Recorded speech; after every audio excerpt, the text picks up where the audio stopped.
രമേ, ഇതൊക്കെ എല്ലാ കുടുംബങ്ങളും ഉണ്ടാകുന്നതല്ലേ? കുറച്ചൊക്കെ നമ്മൾ കണ്ടില്ലാന്ന് വെക്കണം. ഇത്ര നാളെ ഞാൻ കണ്ടില്ലെന്ന് വെച്ചു. എനിക്കിവിടെ ഉറക്കൊന്ന് ചിരിക്കാൻ പാടില്ല, പുറത്താരോട് മിണ്ടാൻ പാടില്ല. ഇന്നലെ ഫ്രിഡ്ജ് തുറന്നപ്പോ പറയാ അറിയാൻ വയ്യാത്തവരാവൊന്നും തുടണ്ടാന്ന്. എന്താ ഞാനിതൊന്നും കണ്ടിട്ടില്ലേ? അമ്മയുടെ സ്വഭാവം അതാണെന്ന് വെച്ച് അതങ്ങ് സഹിക്കുക. വേണ്ട, ഞാൻ ഇവിടുന്ന് വലിഞ്ഞേറി വന്നൊന്നുമല്ലല്ലോ. എനിക്കും വീട്ടുകാരൊക്കെ ഉണ്ട്. പക്ഷെ എനിക്ക് എന്റെ അമ്മ മാത്രമേ ഉള്ളൂ. അമ്മയാണ് എന്നെ വളർത്തി ഇതുവരെ ആക്കിയത്. നീ വന്നെന്ന് കരുതി അമ്മയെ പിടിച്ച് പുറത്താക്കാനൊന്നും എനിക്ക് പറ്റില്ല. വേണ്ട, ഞാൻ പുറത്തു പോയേക്കാം. അതാണല്ലോ ആവശ്യം. ഇവിടെ കാലുകുത്തി അന്ന് മുതൽ കേട്ട് തുടങ്ങിയത് ഓരോ കുത്തുവാക്കൾ. അമ്മായിമ്മ പോരെന്നൊക്കെ കേട്ടിട്ടുണ്ട്, പക്ഷെ ഇങ്ങനെ ഒരു പോര് ഞാൻ കണ്ടിട്ടില്ല. കൂടുതൽ സംസാരിക്കണ്ട. ഇന്നലെ കയറി വന്ന നീ ഇവിടെ ഭരിക്കാന്ന് വിചാരിക്കണ്ട. ആരെന്ത് കുറ്റം പറഞ്ഞാലും എന്റെ അമ്മ എനിക്ക് വലുതാ. അത് കഴിഞ്ഞിട്ടേ ഉള്ളൂ നീ.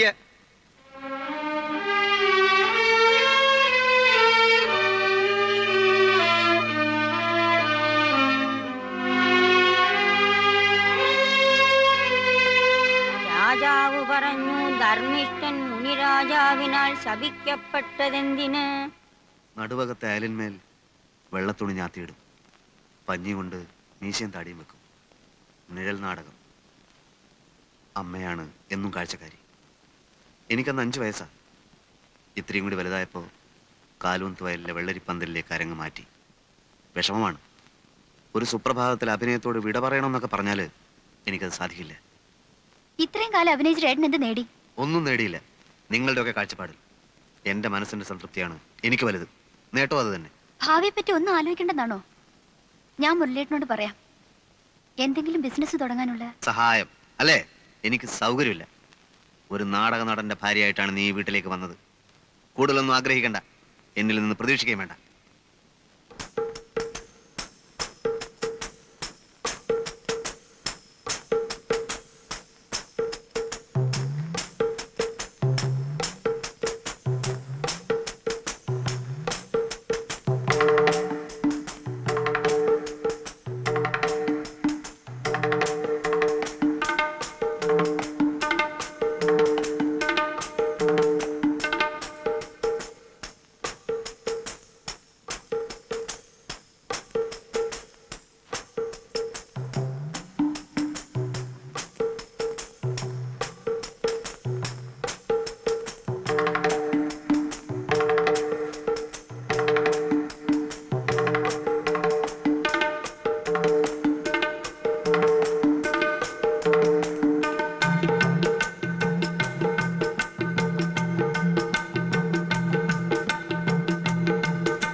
ഇതൊക്കെ യുവതലമുറയുടെ പ്രശ്നങ്ങളാ, നമ്മൾ ഇടപെടണ്ട. അകത്ത് ഒരു ചായ എടുക്ക്. ചെല്ല്.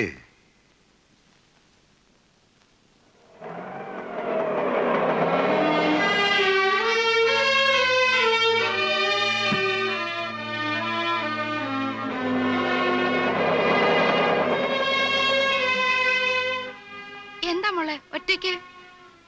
അങ്ങനെ തോറ്റു കൊടുക്കാനൊന്നും എന്നെ കിട്ടില്ല. ഞാനങ്ങോട്ട് വലിഞ്ഞേറി ചെന്നൊന്നല്ലോ. എന്നെ എന്റെ വീട്ടുകാരും കൊച്ചാക്കാനാ തള്ളയുടെ ഭാവം. അതിന് വേറെ ആളെ നോക്കണം. ഞാൻ പറഞ്ഞു ചോദിക്കാൻ പറയുന്നത് എനിക്കും ആളുണ്ട്, കയറി കിടക്കാൻ സ്ഥലമുണ്ടെന്ന്. അമ്മയ്ക്ക് മോനും വരച്ച വരയിൽ നിർത്താൻ എന്നെ പോലുള്ള പെമ്പിളേരെ ഇന്നത്തെ കാലത്ത് കിട്ടില്ല. ആരും അന്വേഷിച്ചു വന്നാ പറഞ്ഞേക്ക്.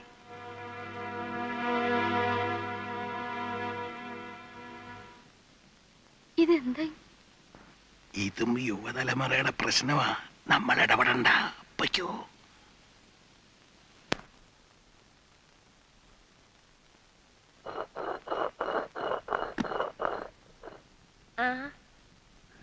എന്താ മോളെ പെട്ടെന്ന് ഇങ്ങനെ?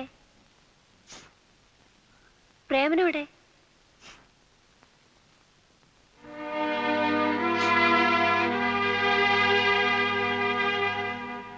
എന്താ അവിടെ വഴക്കിട്ട് വന്നിരിക്കുകയാണോ? ആ വീട്ടിൽ എന്റെ ആവശ്യമില്ലെന്ന് തോന്നി. എന്ത് പ്രശ്നമുണ്ടെങ്കിലും പ്രേമനോട് പറഞ്ഞാ പോരെ? പ്രശ്നം തന്നെ പ്രേമേട്ടനാണെങ്കിലോ? അപ്പൊ പിന്നെ ഉത്തരവാദപ്പെട്ട മറ്റുള്ളവരോട് പറയണം.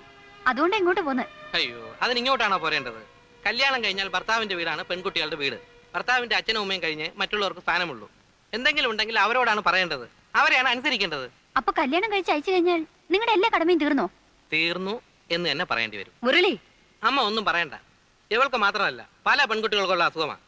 എന്തെങ്കിലും നിസ്സാര കാര്യത്തിന് ഭർത്താവുമായി പിണങ്ങുക, ആ വീട്ടുകാരായിട്ട് വഴക്കുണ്ടാക്കുക, എന്നിട്ട് പെട്ടിയും തൂക്കി നേരെയും പോരുക. സ്വന്തം വീടും ആങ്ങളമാരും ഒക്കെ ഉണ്ടല്ലോ എന്നുള്ള അഹങ്കാരമാണ്. അതിന് വളം വെച്ചു കൊടുത്താൽ പിന്നെ കൂടുതൽ ദുഃഖിക്കേണ്ടി വരും. എന്തു പ്രശ്നങ്ങളില്ലാത്ത കുടുംബങ്ങളില്ല. കുറെയൊക്കെ അഡ്ജസ്റ്റ് ചെയ്യണം എല്ലാവരും. തൊട്ടതിനെ പിടിച്ചതിനൊക്കെ ഫീൽ ചെയ്യാൻ തുടങ്ങിയാൽ പിന്നെ അതിനെ നേരം ഉണ്ടാവും. എന്തൊക്കെ എന്നെ പറഞ്ഞെന്ന് അമ്മയ്ക്കറിയോ? അതൊന്നും അമ്മ അറിയേണ്ട കാര്യമല്ല. പ്രേമനെ അവന്റെ കുടുംബത്തിനെ ഞങ്ങൾ അറിയാത്തൊന്നും അല്ലല്ലോ.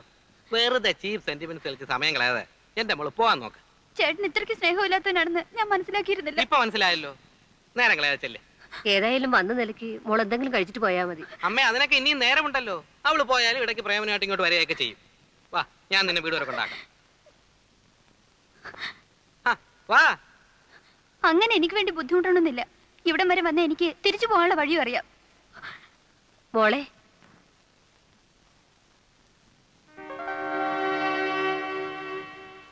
പ്രേമനോ? ഞാൻ ഇവളെ അങ്ങോട്ട് അയക്കാൻ തുടങ്ങിയായിരുന്നു. ഇനിയിപ്പോ നിങ്ങൾ ഒന്നിച്ചു ചോദിക്കോ. അമ്മേ, ദേ ഇത്രേ ഉള്ളു കാര്യം. ഞാൻ വന്നത് കുറ്റബോധം കൊണ്ടൊന്നുമല്ല, ഈ ഒരു കാരണം കൊണ്ട് വീട്ടിൽ പ്രശ്നം ഉണ്ടാവണ്ടെന്ന് വിചാരിച്ചിട്ടാ. നടന്നോ. കൊടുക്കാവുന്ന ഒരു ഡോസ് ഞാൻ കൊടുത്തിട്ടുണ്ട്. ഇനി വേദനിപ്പിക്കണ്ട. പെട്ടെന്ന് എന്തെങ്കിലുമൊക്കെ വിളിച്ച് പറയുന്നേ ഉള്ളൂ. അവള് പാവാ. ശരി, വരണം. അങ്ങനെ ആവട്ടെ. അവൾക്ക് വല്ലാത്ത വിഷമായിട്ടുണ്ടാവും. കൂടുതൽ വിഷമങ്ങൾ ഉണ്ടാവാതിരിക്കാൻ ഈ ഒരു വിഷമം നല്ലതാണ്. മോളെ, ഇനി അമ്മ ഒരു കാര്യം പറയട്ടെ. എന്തായാലും കഴിഞ്ഞതൊക്കെ കഴിഞ്ഞു. കുറച്ചൊക്കെ നമ്മൾ ക്ഷമിച്ചേ പറ്റൂ. അവർക്കും വിഷമം തോന്നുന്നുണ്ടാവും. അതുകൊണ്ട് നാളെ രാവിലെ തന്നെ മോള് തിരിച്ചു പോണം. വേണമെങ്കിൽ അമ്മ കൊണ്ടുപോയാക്കാം. വേണ്ട വേണ്ട. പിന്നെ എനിക്ക് അവിടെ ഒരു വാക്കും മിണ്ടാൻ പറ്റില്ല. അവരെന്ത് പറഞ്ഞാലും ഞാൻ കേട്ടോളുന്ന അവരുടെ ധാരണ. അതൊന്ന് മാറട്ടെ. പ്രേമേട്ടൻ ഇന്ദുവിനെ വിളിച്ചോണ്ട് വന്നില്ലേ, അതുപോലെ ശിവൻചേട്ടൻ വരട്ടെ എന്നെ കൊണ്ടുപോവാൻ. പെൺകുട്ടികൾക്ക് ഇത്ര വാശി പാടില്ല. വേറെ ആരും അല്ലല്ലോ, നിന്റെ ഭർത്താവും അവന്റെ അമ്മയല്ലേ. അമ്മേ, പണ്ടത്തെ അമ്മായിയമ്മ പോരൊക്കെ ഇന്നത്തെ പെൺകുട്ടികളുടെ അടുത്ത് കാണിച്ച് നടക്കുവോ? നിന്നെ പോലെ വാശി ശിവനും കാണുമല്ലോ. അവൻ വന്നില്ലെങ്കിലോ? വന്നില്ലെങ്കിൽ ഞാൻ ഇവിടെ തന്നെ താമസിക്കും. അതിനാരും പേടിക്കണ്ടല്ലോ.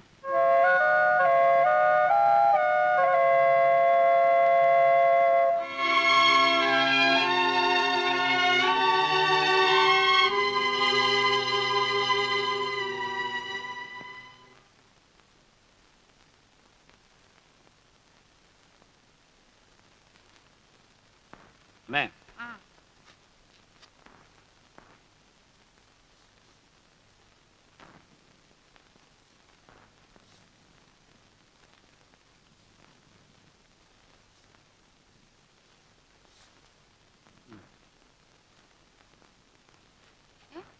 ഇത് 500 രൂപയല്ലേ ഉള്ളൂ? അതെ. എല്ലാ മാസവും 1000 രൂപയല്ലേ നീ തരാറ്? അത് ഞങ്ങൾ രണ്ടുപേരുള്ളപ്പോഴല്ലേ. ഇപ്പൊ ഗീതയില്ലല്ലോ. നിന്റെ കാശും കൂടെ പ്രതീക്ഷിച്ചുകൊണ്ട് ഇവിടുത്തെ ചെലവൊക്കെ നടക്കുന്നതെന്ന് നിനക്കറിയില്ലേ ഉണ്ണിയെ? അറിയാം. അതുകൊണ്ടാണല്ലോ എന്റെ ചില 500 രൂപ തന്നത്. ഇങ്ങനൊക്കെ കണക്ക് പറയാൻ പാടുണ്ടോ? ഈ നിലയ്ക്ക് നിന്നെ 10 മാസം ചുമന്നതിന് ഞാൻ കണക്ക് പറയണമല്ലോ. ഓ, ജീവിതത്തിൽ ആദ്യമായിട്ട് എന്റെ ഭാര്യ ബുദ്ധിയോടെ ഒരു കാര്യം പറഞ്ഞു. ആ, അല്ല, നിന്റെ ഈ എണ്ണിപ്പെറുക്കിയുള്ള കണക്ക് പറച്ചിൽ കേട്ട് ഇവക്ക് എങ്ങനെങ്കിലും പറയാൻ തോന്നിയല്ലോ. കളിയാക്ക. ഏയ്, ഇന്നല്ലെങ്കിൽ നാളെ മാനേരാൻ പോകുന്ന നിന്നെ ഞാൻ കളിയാക്കൂ. ആലോചിക്കാതെ ഞാൻ ഒന്നും ചെയ്തിട്ടില്ല. ഈ വീട്ടിൽ വേണ്ടാത്ത ചെലവുകളൊക്കെ കൂടിക്കൊണ്ടിരിക്കുക. കരുതിയിരുന്നില്ലെങ്കിലേ അവസാനം കഷ്ടപ്പെടാൻ ഞാൻ മാത്രമേ ഉണ്ടാവും. പഴയ പോലൊന്നുമല്ല. ഇപ്പൊ എനിക്കൊരു കുടുംബമുണ്ട്, ഒരു കുട്ടി ഉണ്ടാവാൻ പോകുന്നു. അതെന്താ മനസ്സിലാക്കാത്തേ? പറയുന്ന കേട്ടാത്തൊന്നും നിനക്ക് മാത്രമേ കുട്ടികളും കുടുംബമൊക്കെ ഉള്ളെന്ന്. എടാ, നീ അടക്കം 4 പേരുടെ അച്ഛനാ ഞാൻ. വരുമാനം കുറവായിരുന്നപ്പോഴും അന്തസ്സായിട്ട് തന്നെ നിങ്ങളെയൊക്കെ ഞാൻ വളർത്തിയത്. ആ, അന്നച്ഛനെ ഞങ്ങളെ മാത്രം നോക്കിയാൽ മതി. ഇവിടെ ഇപ്പൊ അതാണോ സ്ഥിതി? ഇല്ലാത്ത കാശുണ്ടാക്കി ഒരുത്തിയെ കല്യാണം കഴിപ്പിച്ചയച്ചു. ആ ബാധ്യത സഹിക്കാം. ഒരു നിസ്സാര കാര്യത്തിന് വഴക്കുണ്ടാക്കി ദേണ്ട വന്നിരിക്കുന്നു. സൽക്കരിക്കാൻ നിങ്ങൾ കുറെ ആൾക്കാർ. എന്റെ കാര്യം ആലോചിച്ച് ആരും വിഷമിക്കണ്ട. ആർക്കും ഒരു ഭാരമായിട്ട് ഒരു നിമിഷം പോലും ഞാൻ ഇവിടെ നിൽക്കില്ല. അറിയാൻ വേണ്ടി നീ തന്റെ കാര്യമാണെന്ന് അറിയാം. എന്ത് ചെയ്യാനും നീ മടിക്കില്ല. ഉണ്ണി, നീ ഒന്നും മിണ്ടാണ്ടിരിക്കൂ. അപ്പുറത്തും ഇപ്പുറത്തൊക്കെ ആൾക്കാരുള്ളതാ. ഞാനൊന്നുറക്കെ സംസാരിച്ചാൽ നിങ്ങൾക്ക് കുറച്ചിലാണല്ലേ. ഇവിടെ വന്നു കയറി ഒരുത്തി പെട്ടിയും തൂക്കി ഈ പടി കടന്നാണല്ലോ പുറത്തേക്ക് പോയത്. അപ്പൊ നിങ്ങൾ കുറച്ചിലുണ്ടായില്ല. ഉണ്ണി, രമയെ പറ്റി നിനക്ക് പറയാം. അവള് നിന്റെ പെങ്ങളാ. പക്ഷെ നിന്റെ അനിയന്റെ ഭാര്യയെ കുറിച്ച് പറയാൻ നിനക്ക് അവകാശമില്ല. അതും അവനോട് ഇല്ലാത്തപ്പോ. ആ, അവൻ എന്നേക്കാൾ യോഗ്യനാണ്. 1800 രൂപ ശമ്പളം വാങ്ങിക്കുന്ന ഞാനോ മാസാമാസം 500 രൂപ തികച്ച് കയ്യിൽ വാങ്ങിക്കാത്ത പ്രേമനോ വലുത്? 1800 രൂപ ശമ്പളം വാങ്ങുന്ന നീ വീട്ടിലവന് 500 രൂപ തരുന്നു. അതും കണക്ക് പറഞ്ഞുകൊണ്ട്. മാസം 500 രൂപ തികച്ച് കൈ മേടിക്കാത്ത പ്രേമൻ കിട്ടുന്ന മുഴുവൻ തരുന്നു. രണ്ടും തമ്മിൽ വ്യത്യാസമുണ്ട് മോനെ. എന്റെ നോട്ടത്തിൽ അവൻ തന്നെയാണ് വലുത്. നിന്നെ ഞാൻ വളർത്തി പഠിപ്പിച്ച് ഈ നിലയിലാക്കിയത് എന്റെ തെറ്റ്. പഠിപ്പിച്ച് വലുതാക്കിയ കാര്യമൊന്നും പറയണ്ട. ഞാൻ കഷ്ടപ്പെട്ട് പഠിച്ചതുകൊണ്ട് ഡിഗ്രി എടുത്തു. ഉണ്ടല്ലോ 2 വേറെ. ഒരുത്തൻ നാടകം കളിച്ച് നടക്കുന്നു. ഇനി ഒരുത്തൻ 10ാം ക്ലാസ്സിൽ വർഷങ്ങളായിട്ട് കുത്തുന്നു. കടന്നോ? മതി, നിർത്ത്. നീ മിടുക്കൻ. നീ 1000-ന് വരെ 500 രൂപ അവൻ 10ാം ക്ലാസ് കിടക്കുവോ? പ്രേമന് വരുമാനം കൂടുവോ? പിണങ്ങി വന്ന് നിന്റെ പെങ്ങൾ തിരിച്ചു പോവോ? വേണ്ട, നിന്റെ സഹായം ഇല്ലെങ്കിൽ നിനക്കും കൂടെ ചോറ് തരാൻ നിന്നെ കൊണ്ട് കഴിയും. ആ രൂപ അങ്ങ് തിരിച്ചു കൊടുത്തേ. കൊടുക്കാൻ കൊണ്ടുപോ. ഇനി നിന്റെ ഒറ്റ പൈസ അവിടെ തന്നു പോരുത്.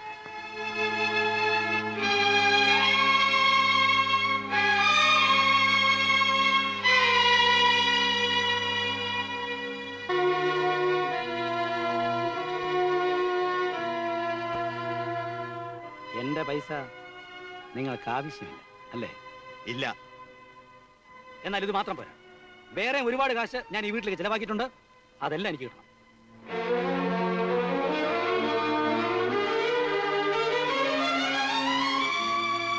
എന്നെ ആദ്യമായിട്ട് അച്ഛാന്ന് വിളിച്ചത് നീയാ. ആദ്യത്തെ സന്താനം എന്ന് പറഞ്ഞ് നിന്നെ ഞാൻ ഒരുപാട് ലാളിച്ചിട്ടുണ്ട്. ഈ തോളിലിരുത്തിയ നിന്നെ സ്കൂളിൽ കൊണ്ടാക്കുകയും തിരിച്ചു കൊണ്ടുവന്നത്. ബുദ്ധിമുട്ടുകൾ അറിയിക്കാതെ നീ ആഗ്രഹിച്ച എന്തും വാങ്ങി തന്ന് നിന്നെ വളർത്തി വലുതാക്കിയ ഞാനാടാ. എനിക്കൊന്നും അറിയണ്ട. ബികോം ഡിഗ്രി ആയിട്ട് അലഞ്ഞു നടക്കുമ്പോൾ നിനക്കൊരു ജോലി വാങ്ങി തരാൻ വേണ്ടി ഞാൻ മുട്ടാത്ത വാതിലുകളില്ല. എത്ര പേരുടെ കൈയും കാലും പിടിച്ചാണ് നിനക്ക് ഈ ജോലി വാങ്ങി തന്നെ അറിയാവൂടാ. എനിക്കൊന്നും അറിയണ്ടെന്ന് പറഞ്ഞില്ലേ?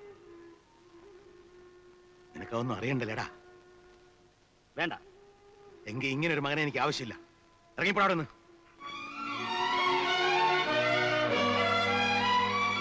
അങ്ങനെ വെറും കൈയോടെ ഇറങ്ങിപ്പോകാൻ എന്നെ കിട്ടില്ല. പുന്നാരമ്മയുടെ കല്യാണത്തിന് എന്റെ പ്രോബ്ലം ഫണ്ടിൽ 25,000 രൂപ എടുത്തു കൊടുത്തത്. ആ രൂപ തിരിച്ചു കിട്ടണം. അത് തന്നാ നീ ഇവിടെ നിന്ന് ഇറങ്ങിപ്പോവോ? ആ നിമിഷം ഇറങ്ങിപ്പോ. എന്നാ മരിച്ചുപോയ കാരണവന്മാരുടെ പേരിൽ ആണയിട്ട് ഞാൻ പറയാണ്, ഇന്ന് മുതല് നിന്റെ കടം തീർക്കാന്നുള്ള മാത്രമാണ് എന്റെ ലക്ഷ്യം. അത് തീർക്കുന്നവരെ ഞാനും നീ തമ്മിൽ ഒരു ബന്ധവുമില്ല. ഞാനോ എന്റെ വാക്കുകൾക്ക് വില കൽപ്പിക്കുന്നവരോ നിന്നെ കാണില്ല, സംസാരിക്കില്ല. പിന്നെ കടം തീർക്കുന്നതിന് മുമ്പ് ഞാൻ മരിച്ചുപോയാൽ എന്റെ ചെതയ്ക്ക് തീ കൊളുത്താൻ പോലും നീ വീട്ടിനകത്ത് കാലുകുത്തരുത്. ഇറങ്ങിപ്പോടാ, ഇറങ്ങിപ്പോടാ പട്ടി. ഇങ്ങനെ മാറി നിൽക്കില്ല, അവൻ പോട്ടെ. ഓടാ ഇറങ്ങി.